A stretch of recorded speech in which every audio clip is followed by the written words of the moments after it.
안녕하세요. 여러분, 책 쓰는 한의사 전대성 작가입니다. 저는 오늘 한의사가 한의원에만 있어라는 법이 있나라는 이야기를 여러분들과 함께 나눠보려고 합니다. 젊은 나이에 큰 한의원을 운영하셔서 참 좋으시겠습니다. 평소 저는 이런 이야기를 종종 듣습니다.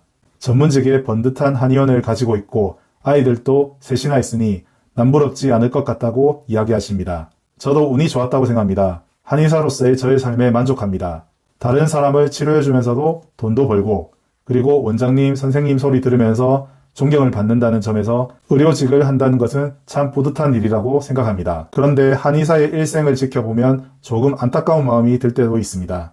한의사는 죽을 때까지 한의원에서 쉬지 않고 평생을 일합니다. 정말 운이 좋으면 평생 번 돈으로 노후에 작은 건물을 하나 사서 월세를 받으면서 여생을 보냅니다. 운이 좋지 않으면 사기를 당하거나 사업을 하다가 실패를 해서 신용불량자가 되기도 합니다. 제가 아는 한 원로 원장님도 작년에 은퇴하셨습니다. 평생 30년 이상 진료했던 자리에서 본인의 작은 건물을 지어서 월세를 내고 계신다고 들었습니다. 본인이 진료하던 자리에서 건물을 지으셨지만 결코 상권이 좋다거나 월세가 많이 나오는 자리는 아니었습니다. 제가 입학했을 때는 IMF가 터진 지 얼마 되지 않았을 때였습니다. 그 전에는 대기업에 취직하면 정년이 보장되어 있었습니다. 생각해보면 그때부터 한의대와 의대에 대한 열풍이 불었던 것 같습니다. 비로소 먹고 사는 문제가 터지면서 의사나 교사 등 어느 정도의 수익과 정년이 보장된 직업들의 인기가 올라가기 시작했습니다. 매년 수능을 치면 1등이 항상 서울대 건축학과였는데요. 그때부터 서울대 의예과나 경희대 한의예과로 바뀌게 되었던 것 같습니다. 최근에는 또다시 추세가 달라지고 있습니다. 얼마 전 뉴스에도 나왔지만 비대면 시대가 되면서 앱 개발과 프로그램 개발 등이 대박이 났습니다. 제대로 된 앱 하나만 만들면 성공은 1도 아닙니다. 그래서 우수한 인재를 모셔가려고 경쟁에 혈안이 되어 있습니다. 성공한 IT 개발자의 경우에는 연봉을 2억도 넘게 받는다고 합니다. 얼마 전에 넷플릭스를 통해서 오징어 게임이 대히트를 한 적이 있었습니다. 이 오징어 게임의 CG를 담당한 기업이 오핌 디지털이라는 기업입니다. 오핌 디지털의 윤성민 대표는 어릴 때부터 영화를 무척이나 사랑하는 소년이었습니다. 그는 영화와 영상을 너무 좋아한 나머지 변변한 학력도 없이 대학을 중퇴하고 영화에만 미쳐 있었습니다. 그는 앞으로 CG 시장과 컨텐츠 시장이 계속해서 확대되어 나갈 것이라고 예견했습니다. 당시 CG는 비싼 인건비를 주고 업체에서 처리해주는 방식이었는데요. 그는 어려운 CG는 전문가들이 담당하고 간단한 CG는 조그만 업무를 배우면 누구나 할 수 있다는 점에 주목했습니다. 그는 2015년에 홀홀단신 베트남으로 건너가서 그곳에서 회사를 세웠습니다. 처음 3명에서 시작했던 직원은 지금은 80명까지 늘었습니다. 작년 한 해만 해도 150편 이상의 작업에 참여했으며 한산 용의 출연, 이상한 변호사 우영우와 같이 여러 편의 영화와 드라마의 CG를 맡았습니다. 초반에 5억에서 시작했던 매출은 작년 기준으로 50억 이상의 매출로 늘었습니다.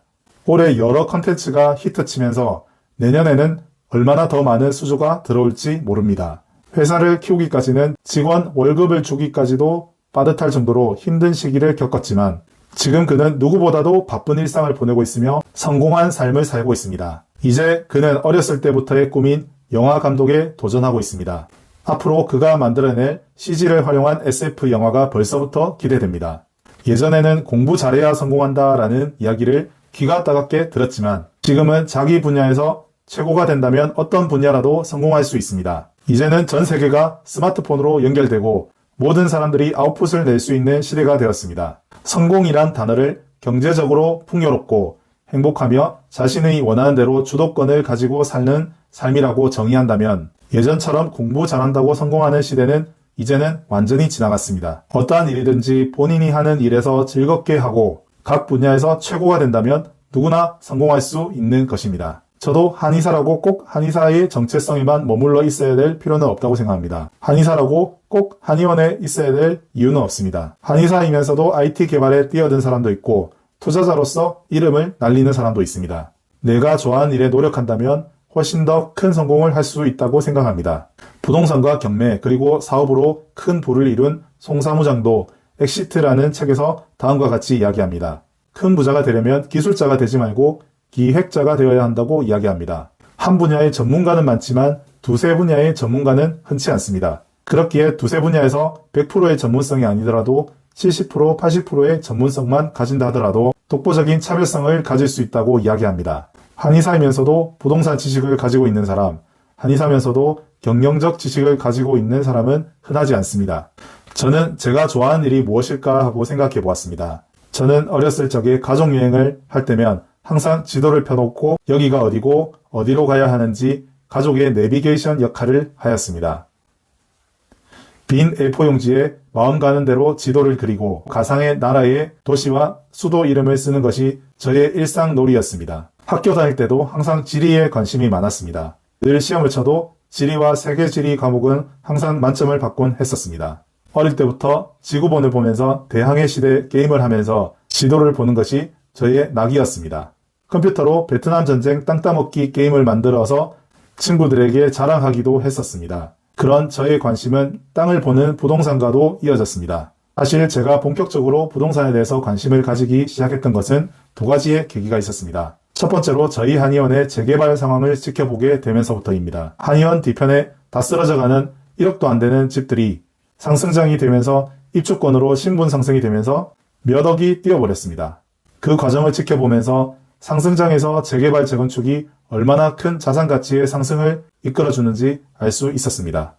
두 번째로 집을 팔자마자 집값이 오르는 일을 겪고 난 후부터였습니다. 저희는 일시적 이가구 비과세 혜택 때문에 8년 동안 살던 집을 매도하였는데요. 매도한 지 1년도 되지 않아 집값이 무섭게 뛰어버렸습니다. 그동안 부동산에는 문외한이었지만 그 일을 겪은 이후로 부동산에 대해서 와신 상담하는 마음으로 공부를 시작했습니다. 새로운 도시로 임장을 가고 건물의 월세와 가치를 알아보면서 주변의 인구와 상권을 분석하는 것이 저의 취미이자 즐거움이 되었습니다. 언젠가는 개발되는 신도시의 상업 용지를 저렴하게 불화받아서 그곳에 한방병원을 신축하는 것이 저희의 꿈입니다.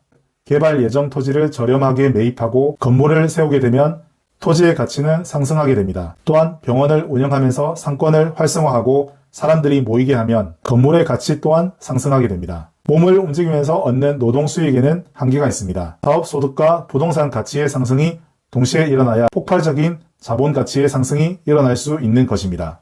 크게 성공하기 위해서는 무엇보다도 노동 소득을 자본 소득으로 바꾸는 연습을 해야 합니다. 인플레이션이라는 괴물이 하루하루 자산을 갉아먹고 있습니다. 이런 인플레이션을 이겨내기 위해서는 더 이상 늘어날 수 없는 자산에 투자해야 합니다. 좋은 건물에서 진료할 수 있게 해준 건물주에게는 감사한 일이지만 아까운 마음이 드는 것도 사실입니다. 맛집들은 대부분 자기 점포에서 가게를 하고 있다는 공통점을 가지고 있다고 합니다. 제가 지출하는 임대료만큼 그 비용을 아낀다면 더 좋은 진료와 서비스로 환자들을 진료해 줄 수 있으리라 생각합니다. 켈리 채 회장님은 웰싱킹이라는 책에서 30대에서는 직업의 멘토에게 배워서 업계의 최고가 되고 40대부터는 최선을 다해서 노력해서 평생 먹고 살 돈을 벌어야 한다고 이야기합니다. 또한 50대 이후부터는 봉사하는 기간으로 내가 얻은 노하우를 세상에 다시 돌려줘야 된다고 이야기하십니다. 한의사의 근로소득은 한계가 있다고 생각합니다. 이를 자본소득으로 바꿔나가는 과정을 저는 앞으로도 지속해 나갈 것입니다. 지금까지 한의사가 한의원에만 있어야 되는 법이 있나라는 이야기를 여러분들과 함께 나눠보았습니다. 저의 이야기가 여러분께 도움이 되시고 공감이 되신다면